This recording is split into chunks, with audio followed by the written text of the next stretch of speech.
Assalamualaikum warahmatullahi wabarakatuh. Rio Reasport kembali menyapa Anda. Oke, kita masuk ke segmen fakta di balik laga. Tentu saja pertandingan di pekan 29 antara tuan rumah Persib Bandung kontra Bali United. Sebuah pertandingan yang sangat mendebarkan buat para pendukung Persib Bandung karena ya, apapun hasil laga kali ini mungkin akan mempengaruhi nanti perjalanan Persib menuju tangga juara. Apakah akan lebih susah atau mungkin akan lebih mudah karena kami membuat video ini atau rekam video ini sebelum pertandingan dimulai. Jadi kami nggak tahu nih hasil pertandingannya apa, makanya kita akan coba bedah sama-sama, cari tahu sama-sama dan juga pelajari sama-sama, teliti sama-sama, otak-atik ya.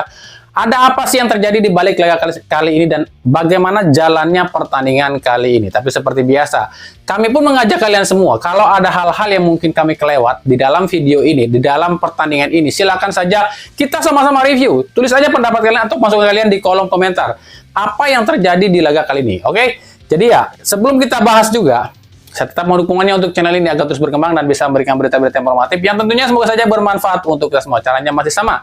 Cukup dengan klik subscribe. Bagi yang belum subscribe, aktifkan juga notifikasi loncengnya, like, share, dan juga komen. Oke, inilah beberapa hal yang bisa kami amati di laga antara Persib Bandung kontra Bali United.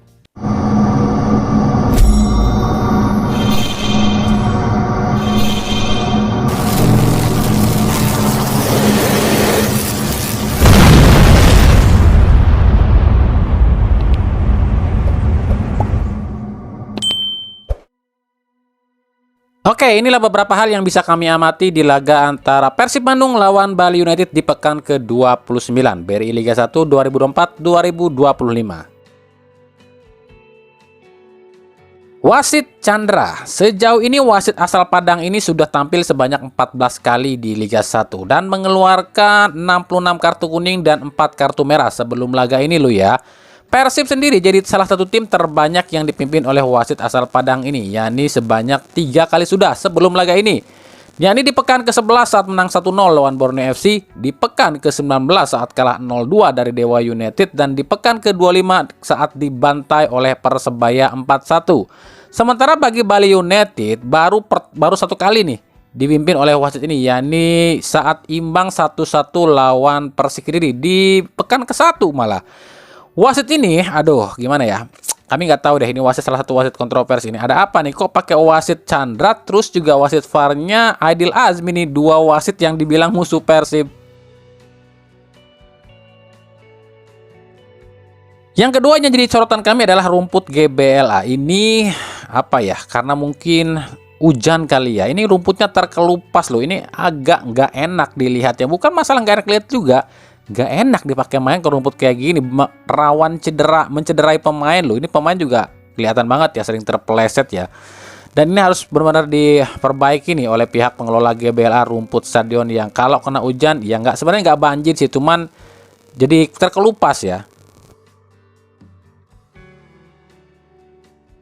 Gol Irfan Jaya di menit ke-22 adalah gol ke-6 Irfan Jaya musim ini. Dan tahukah kalian, 4 kali sudah loh Irfan Jaya ini membobol gawang Persib di semua klub yang pernah dibelanya loh ya.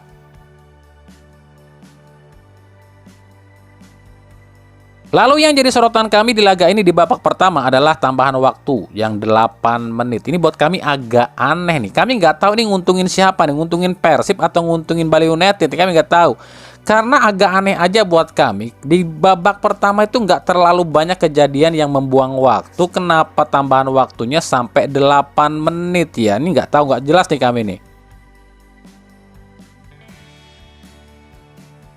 Lalu di akhir babak pertama yang jadi sorotan kami adalah kartu kuning Gustavo Franca. Ini kartu kuning ke-8 loh, yang artinya dia ini akan absen loh di laga selanjutnya.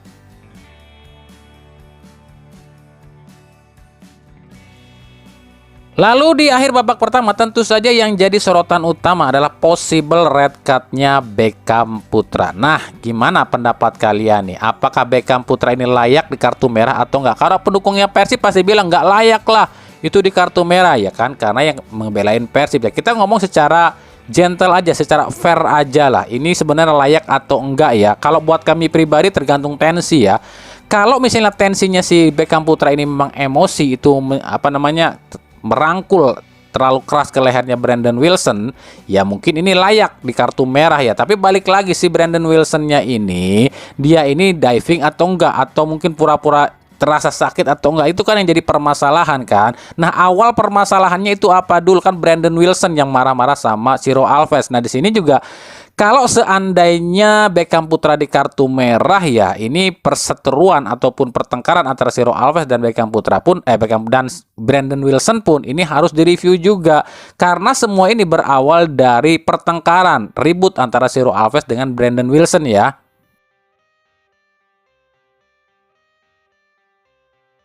Dan satu hal lagi yang menyita perhatian kami di babak pertama, kami tuh agak bingung loh dengan kiper Persib Kevin Rey Mendoza. Dia ini refleksnya bagus kalau bola-bola deket. Kenapa ya? Belakangan ini kami ngelihat si Kevin Rey Mendoza ini tuh lemah banget kalau bola-bola jarak jauh. Lawan Borneo FC 2 gol ini tendangan jarak jauh semua. Sekarang tendangan bebas Irfan Jaya pun ini nggak bisa diantisipasi. Kan dia yang ngatur pagar loh. Kenapa dia yang nggak bisa, malah dia kecolongan? Itu kami jadi pertanyakan, apakah ada sesuatu mungkin akan pindah klub? Nggak tahu deh kenapa sih Kevin. Overall sebenarnya penampilan Kevin Rey Mendoza cukup baik ya, sangat baik di laga ini. Cuman itu jadi pertanyaan, kenapa kalau bola-bola tendangan jarak jauh tuh agak sulit nih diantisipasi oleh Kevin Rey Mendoza. Gimana pendapat kalian?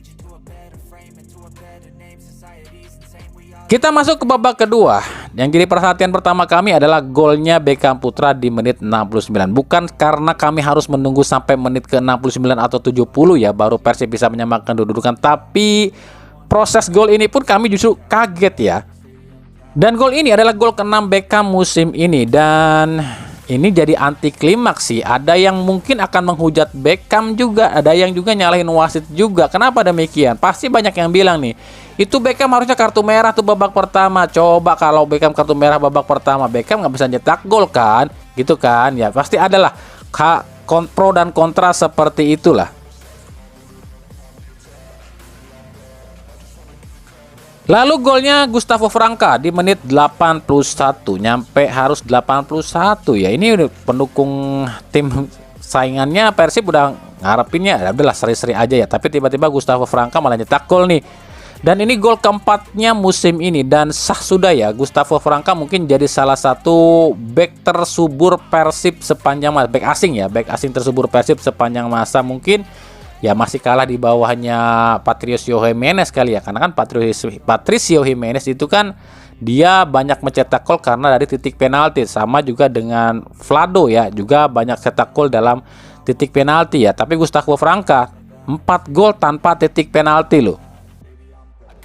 Nah, tapi golnya Gustavo Franca ini akan menyita dua pemain nih, menyita perhatian dua pemain. Yang pertama adalah McClough. 5 atau 6 kali ya. McClough ini ngambil tendangan pojok, tapi nggak ada yang nyangkut. Kalau nggak nyampe ya kelewat melulu. Tapi Adam Alis baru 2 kali ambil tendangan pojok, dan yang kedua justru berbuah gol. Apa artinya? Kualitas, jarak ukur, dan juga cara mengumpan menendang crossing bola pojok itu Adam Alis ini lebih terukur dibandingkan McClough lo ya. Yang kedua adalah Fitrul Dwi Rustapa. Ini akan dicemooh nih oleh supporternya Bali United dan juga seluruh supporter musuhnya Persib, karena Fitrul Dwi Rustapa akan dianggap sengaja membuat ataupun nggak tampil 100% katanya, karena kan Fitrul ini mantan pemain Persib. Itu ya dua sosok yang akan jadi sorotan di golnya Gustavo Franca.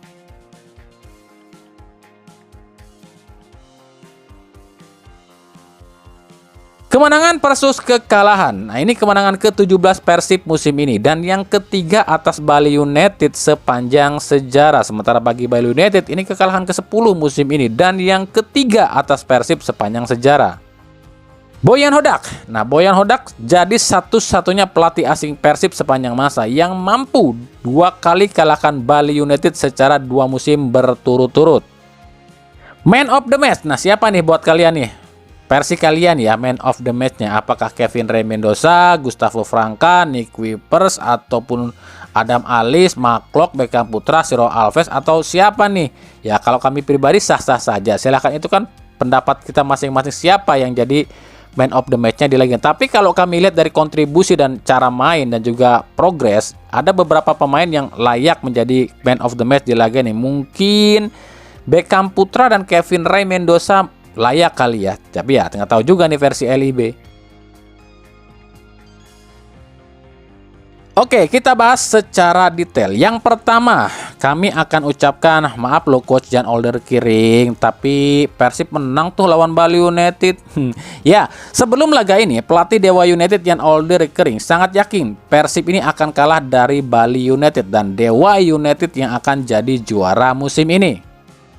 Ya, jika memang ada peluang juara, kenapa kami nggak ambil juara? Kami pun ingin juara. Apalagi Persib selalu kesulitan melawan Bali United. Itu ucapan Jan Olderkering sebelum laga ini lo ya. Padahal kemarin-kemarin bilangnya kami sudah nyerah tuh mengejar poin Persib. Giliran sekarang udah dekat poinnya bilang yakin kami yang juara. Sorry lo Coach, tapi Persib menang lawan Bali. Yang kedua, kami pernah bilang di prediksi pertandingan laga ini ya, jika yang namanya mitos, rekor pertemuan, sejarah pertemuan, itu dan lain-lain kayaknya kurang berpengaruh deh pada yang namanya Boyan Hodak. Sebab kalau di era Boyan Hodak itu, selama para pemain ngikutin instruksi Boyan Hodak, ya nggak ada yang nggak mungkin di tangan si botak yang satu ini. Karena kan kita sama-sama tahu rekor pertemuan antara Persib dan Bali United ini tuh selalu mengecewakan. Persib tuh selalu dianggapnya agak sulit, bukan sangat sulit malahan melawan Bali United. Dan kami yakin 80% ini Bobotoh pasti kesel nih sama Boyan Hodak di babak pertama. Kenapa keselnya? Pasti mereka kesel dan bertanya-tanya, kenapa kok Rian Kurnia yang dimainkan sejak awal? Padahal di laga ini satu-satunya pemain of the performance alias turun performanya adalah Rian Kurnia. Betul dong, kalian pasti ada yang kesal dan juga kenapa sih kok Rian Kurnia yang dipasang dari awal? Tapi kalau kita teliti lebih dalam lagi, sebenarnya simple taktik Boyan Hodak ini. Dia ini memasang Rian Kurnia, Siro dan Beckham alias tanpa striker sama sekali. Ini tuh tujuannya adalah buat membuat atau membuat bingung para back-backnya Bali United. Siapa yang akan ada di depan, siapa yang akan jadi winger. Ya meskipun pada kenyataannya di lapangan Rian Kurnia memang levelnya jauh di bawah Siro Alves ataupun Beckham Putra. Ini masih sering salah komunikasi dengan Siro, bahkan salah tektokan dengan Siro. Ini yang buat Siro pun kesel ya, kesel dengan apa? Dengan Rian Kurnia gitu kan. Tapi ya inilah strategi yang harus dijalankan. Tapi paling tidak dengan apa yang kita lihat di laga ini kalian harusnya sudah tahu ya perbedaan Persib di tangan Boyan Hodak ya. Apalagi di laga ini ya. Ada 3 hal yang paling mencolok berubah di tangan Boyan Hodak Persib. Yang pertama soal mental nih. Di sini jelas terlihat ya di tangan Boyan Hodak para pemain Persib itu mentalnya jauh lebih terasa. Bukan mental soal apa ya. Ketika tertinggal pemain Persib ini masih bermain ngotot loh. Yang kedua yang paling mencolok di tangan Boyan Hodak adalah soal pertahanan. Di awal musim ini kami sering banget mengkritik soal pertahanan Persib. Betul, memang karena terlalu banyak kebobolan dengan pelatih-pelatih yang berbasis back. Tapi kok kebobolannya banyak.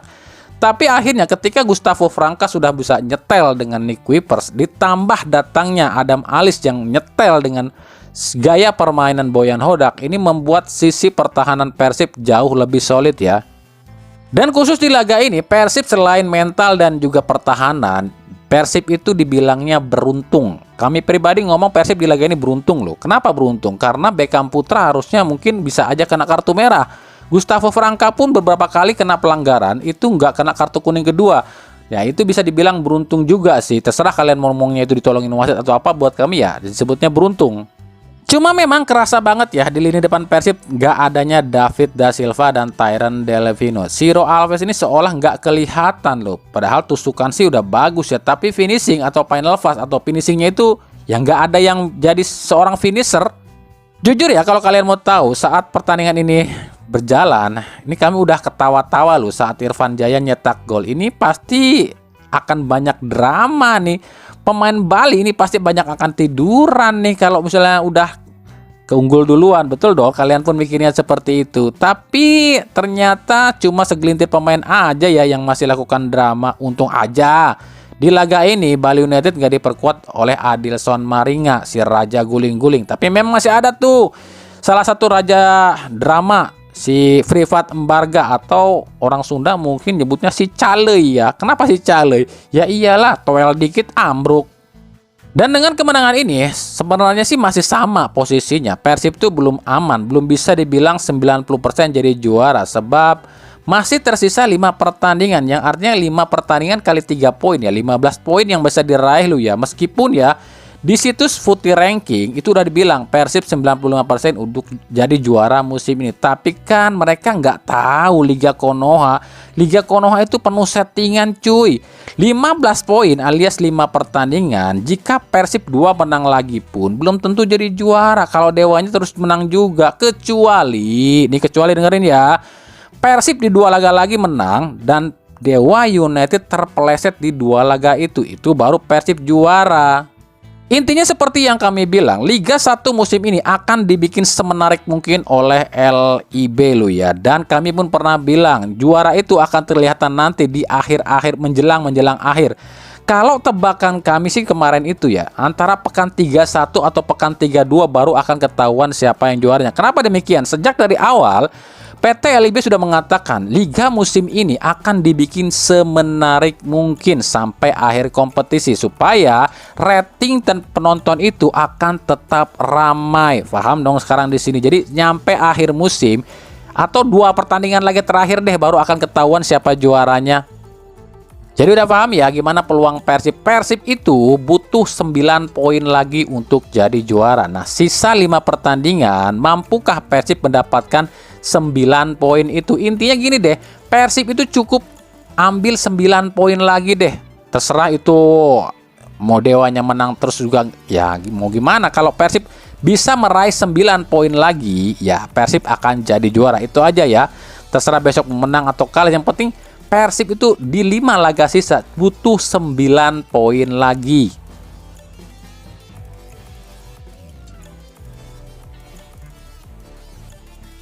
Oke, sekiranya itu saja kali ya yang bisa saya utak-atik, saya teliti, saya pahami, saya coba pelajari di laga antara Persib Bandung kontra Bali United 2025 di pekan 29 ya. Nah, bagaimana buat kalian nih? Apakah hasil ini sudah memuaskan atau tidak? Mungkin ada yang kecewa, ada yang ya seperti itulah, karena sepak bola pasti ada yang kecewa, ada yang bahagia ya. Tapi apakah yang kami analisa ini ada yang kelewat atau enggak? Kalau ada yang kelewat silakan tambahin aja di kolom komentar. Dan juga kami akan terus mengupdate berita-berita seputar sepak bola khususnya Liga Indonesia dan Timnas Indonesia serta pernak-perniknya hanya di channel ini ya. Makanya jangan kemana-mana, ikuti terus channel ini ya. Oke, makasih yang udah menyaksikan video ini dan mengunjungi channel ini. Kritik dan saran selalu kami nantikan di kolom komentar atau di media-media sosial kami yang ada di bawah ini. Oke, sampai jumpa di video-video kami selanjutnya dan salam Rio Riasbot. Wassalamualaikum warahmatullahi wabarakatuh.